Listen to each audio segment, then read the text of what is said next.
Assalamualaikum warahmatullahi wabarakatuh. Kami dari kelompok 2 akan mempresentasikan hasil proyek kami yang berjudul Penerapan Metode Forward Training untuk Klasifikasi Dini Gangguan Kesehatan Mental pada Mahasiswa Semester 4 FMIPA Unri.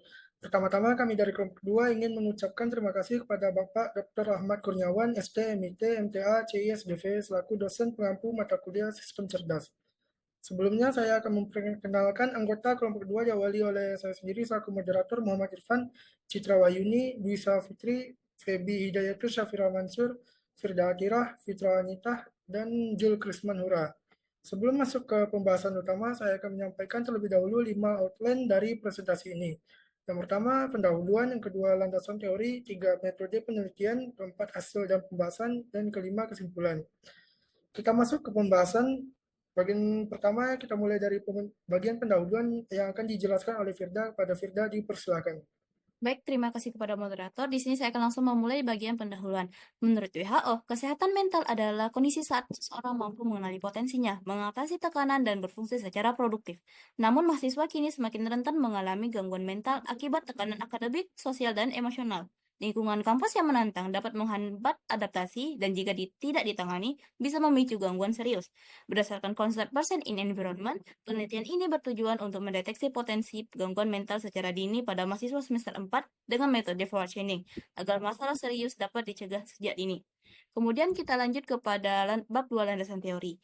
Gangguan kesehatan mental merupakan kondisi perilaku dan emosional yang menyebabkan penderitaan pada individu serta berdampak negatif terhadap kinerja dan kemampuan dalam berinteraksi sosial.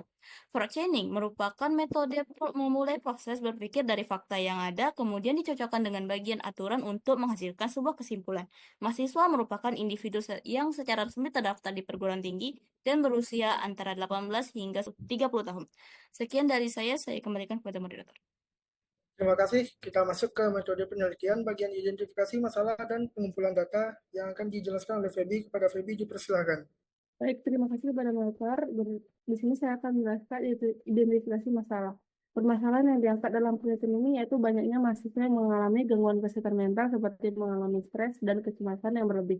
Gejala awal yang dapat terjadi seperti sulit tidur dan kehilangan motivasi hidup. Oleh karena itu, penelitian ini menerapkan metode forward training untuk memberikan sinyal dini dan mendorong mahasiswa mencari bantuan yang lebih profesional. Selanjutnya itu ada pengumpulan data. Yang pertama itu studi literatur yang dilakukan untuk memperoleh landasan teoritis mengenai gejala-gejala gangguan kesehatan mental, penerapan metode forward training, serta informasi relevan lainnya yang berkaitan dengan penerapan metode tersebut. Yang kedua itu ada kuesioner. Pada tahap ini data telah berhasil dikumpulkan terdiri dari sebanyak 75 responden dari sejumlah mahasiswa SMIPA. Data yang diperoleh mencakup informasi seperti asal jurusan serta tanggapan mereka terhadap sejumlah pertanyaan. Selanjutnya, saya kembalikan kepada moderator. Selanjutnya mengenai metode penelitian bagian analisis data yang akan dijelaskan oleh Dwi. Pada Dwi dipersilakan. Terima kasih kepada moderator. Baik, sekarang kita masuk ke bagian analisis data. Yang pertama adalah data jenis gangguan mental. Nah, jadi data yang telah kami kumpulkan ini akan dijadikan sebagai landasan faktual dan juga sumber utama saat pengambilan keputusan untuk mendiagnosis awal gangguan kesehatan mental. Kemudian tabel di samping ini menunjukkan jenis-jenis gangguan kesehatan mental yang telah kami analisis. Tabel ini terdiri dari kode penyakit dan juga nama penyakit. Kode P1 merupakan penyakit PTSD, kode P2 penyakit ADHD, kode P3 depresi, kode P4 skizofrenia, kode P5 gangguan panik, dan kode P6 merupakan penyakit gangguan kecemasan. Setelah kita mengetahui apa saja jenis penyakit dari gangguan mental ini, kemudian kita masuk ke tahap identifikasi dan pengumpulan gejala-gejalanya. Setiap gejala kemudian dikodekan, misalnya G1, G2, sampai G3, 4. Nah, contoh gejalanya yang pertama itu G1. G1 merasa orang lain tidak peduli, dan seterusnya. Nah, data gejala inilah yang nantinya akan kita proses menggunakan metode forward chaining. Sekian, saya kembalikan ke moderator. Terima kasih. Berikutnya lanjutan dari metode penelitian bagian analisis data yang akan dijelaskan oleh Anita. Kepada Anita dipersilakan. Terima kasih kepada moderator. Selanjutnya saya akan membahas mengenai implementasi metode forward chaining. Dalam penelitian ini, kami menerapkan metode forward chaining untuk membantu proses penalaran dalam mendiagnosis gangguan kesehatan mental.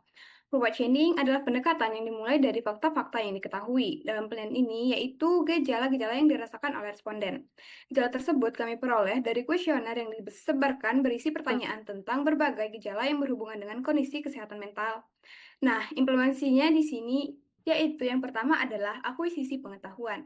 Sebelum penyusunan aturan dilakukan, kami terlebih dahulu melakukan akuisisi pengetahuan, yaitu dengan mengumpulkan data dari literatur dari penelitian sebelumnya. Informasi inilah yang menjadi dasar untuk menyusun aturan-aturan diagnosis menggunakan metode forward chaining. Yang kedua, yaitu basis pengetahuan. Setelah informasi mengenai gangguan dan gejala terkumpul, kami menyusunnya ke dalam bentuk aturan atau rules. Aturan ini disusun dalam bentuk logika if-then, yaitu jika sejumlah gejala tertentu terpenuhi oleh responden, maka dapat disimpulkan bahwa mereka mungkin mengalami gangguan tertentu. Aturan inilah yang menjadi dasar penerapan forward chaining dalam penelitian ini. Berikut adalah tabel atau rules yang telah kami susun. Di sini terdapat 6 aturan yang masing-masing berisi kombinasi gejala-gejala kesehatan mental. Jika kombinasi gejala dalam satu aturan terpenuhi, maka dapat disimpulkan jenis gangguan yang terkait. Contohnya pada rule 1, jika responden mengalami gejala seperti pada tabel, maka berdasarkan aturan mereka dikategorikan menjadi P1 yaitu PTSD.